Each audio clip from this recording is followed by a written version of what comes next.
Барлығыңызға сәлем, менің көрермендерім. Бүгін сіздермен ас үйдегі осындай кір болып қалған, дақ тұрып қалған майлықтарды жуу әдісімен бөлісемін. Бізге осындай 72% кір сабын қажет болады. Үккіштен өткізіп немесе осылай турап алсаңыздар да болады. Салып, келесі кезекте бізге сода қажет болады. Біраз қасық сода қосамыз үстіне. Осындай уксус қажет болады. 2 ас қасықпенен уксус қосамыз. Үстіне және бізге порошок қажет болады. Кез келген порошок жарай береді. 2 ас қасық порошок саламыз. Үстіне су құйып, газге қойып қоямыз қайнағанша. Біздің майлықтарымыз 1 сағат көлемінде қайнауы керек. Осылай сабынымыздың барлығы осылай езіліп кетеді өзі. Дақтың барлығын кетіреді, кірдің бәрін алады. Дәл осылай біздің суымыз қарайғанша кірінің барлығын алуы керек.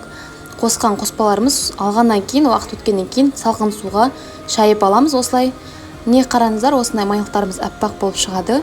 Жасап көріңіздер, міндетті түрде және достарыңызбен бөлісуді ұмытпаңыздар. Сіздерге пайдалы болса, лайк басып, комментарий қалдыруды ұмытпаңыздар. Менің каналыма тіркеліңіздер, осындай пайдалы ақпараттарды көптеп шығарып тұрамын.